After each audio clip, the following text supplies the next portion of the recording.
Hi, it's Shelly Coast. I wanted to talk to you a little bit about my books that I wrote. Inner Work for People Pleasers, a guided workbook. I chose to make these as large as they can be. Well, not as large as they can be, but 8 by 11 because I want you to have a lot of space to spread out. See, so lots of space for you to spread out and really write what you need to write. And part of breaking people pleasing habits is taking up space, spreading out, using your voice, speaking out, speaking up, etc.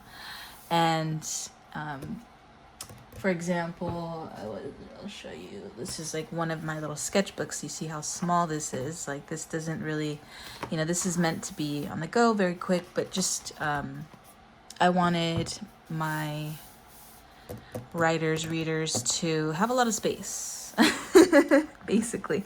And like, this is really great doodle space too. If you want to do some sketches, everywhere. Make this your book type of thing. And it comes in a hardcover or a paperback. And the font does look like this. I changed it to this, but then I changed it back because I like this kind of cohesive look. Very classy. But yeah, let's go into welcome to the book about you. This workbook is about finding yourself. If you are a people pleaser, you may have the tendency to do what you think people want instead of doing what you really want. We do this for approval or validation. And I can relate to that so much. Like I as a kid always did what I thought my parents wanted instead of just being free and, or, not anyone, in school, for teachers, friends, this is totally normal, but we're going to learn how to break away from those patterns because getting closer to yourself means showing up authentically and people accepting you in your authenticity. As children, we are taught to listen to adults and obey. We adhere to their schedule, their rules, and their diets. We go to school where we then operate by way of bells. One ring means recess is over and it's time for class. Over time, little by little, we stop thinking for ourselves and look up to anyone around us for guidance. True guidance comes from within. It's time to find your voice and find yourself. Allow me to introduce you to you. I'm not going to read everything. Table of contents. I wanted to kind of create a little bit of like a constellation design in a way. We have 1 dot for little u, 2 for medium u, 3 for connecting the 3 u's. Then we go into habits, add and subtract, habit tracker, how to say no, and extra space that you saw in the back as well. So what we do is we go back to meet you. Because if you're a people pleaser and you're used to doing things for others, or you don't really have a say in your life right now, or whatever the case may be, this means that you've been putting yourself on the back burner. You've been putting your needs on the back burner, focusing on what other people around you want, which is not inherently a bad thing at all. Don't misconstrue me. What we're doing here is just reintroducing ourselves to ourselves, getting to know ourselves, getting to know what we like, getting to know what we want to wear, getting to know what we want to do, right? For me, I can speak for myself when I say sometimes when I hang out with friends and they're like, what do you want to do? What do you want to do? I often just let them decide because I can be happy doing anything. And it also is kind of annoying whenever I do give an option like, oh, we could do this. And then everyone's like, no, I don't want to do that. So to avoid that discomfort of being rejected or having my idea rejected, I just let them choose, and if you can relate to that, then that is the reason why we do this kind of work, because we get to know what we even like to do. Like, actually, I want to go rollerblading tonight. You want to go rollerblading?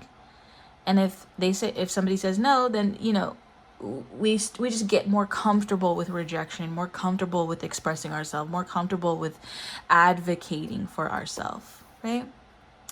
So yeah, we'll go into little you. This, I wanted to start each personal chapter. So little you, tongue twister, little you, medium you, and connecting through yous. I wanted to start with like adding pictures of yourself as a way of introduction. So you can like see who you are getting to know, and you can kind of think about, you know, who you were at that time, how you felt at that time, and just like rekindle the relationship with you, right? And this jumps into 3 prompts here. My earliest happy memory. We love that, right? We want to think about the things that made us laugh, the things that made us happy. As a child, I dreamt of becoming, what did you want to be when you wanted to grow up? I wanted to be a veterinarian at first, but then I realized that I'd be seeing a lot of sad animals, or, you know, harmed animals. I didn't want to be a part of the not so pretty healing process, I suppose, but I do love animals a lot. The thing I miss the most, this, you know, these are kind of broad, kind of vague right now. There's more space in the back of each page for you to like really expand and, you know, kind of take up space. And then we go into the first time I ever felt scared. You know, this is gonna be where we are introduced to fear and how we handle fear in our life. So this is why I chose these types of prompts, because I want us to go back and investigate our feelings, investigate our emotions, because little by little we can, as people pleasers, we can start becoming numb to our emotions because we put ourselves on the back burner for other people. We just hide our discomfort. We hide the fact that we're sad. You know, we kind of just push through and, you know, pretend everything is okay all the time. So that's why I'm kind of introducing things like, you know, happy memory, what did I want to become, things I miss the most, right?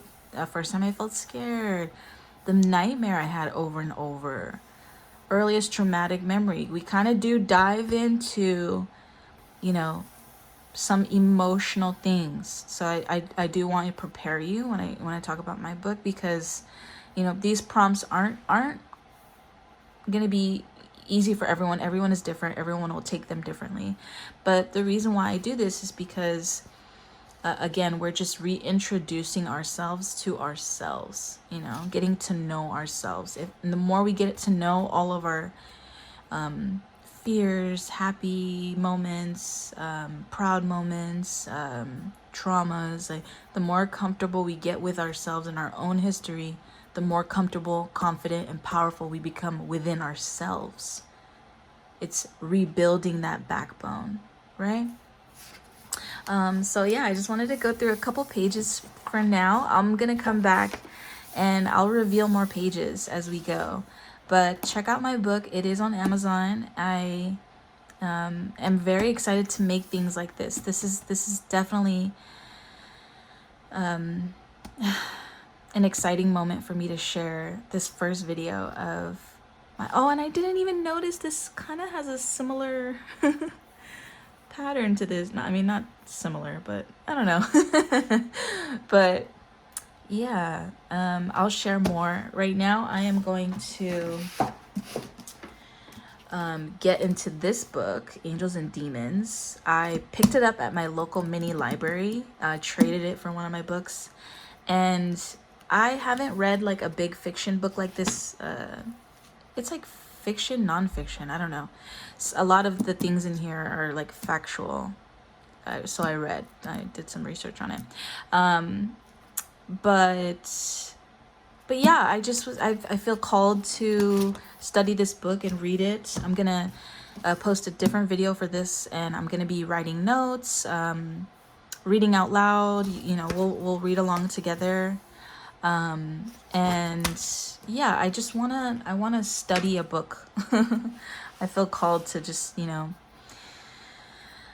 don't know, I have my worship going on, I'm showing my book, I'm reading another book. I want to add to, you know, our education, our knowledge. I want to add to, mental health and, inner work, right? It's so important to get to know ourselves. It's so important. And yeah, thanks for watching. I'm Shelly Coast, and I'll see you later.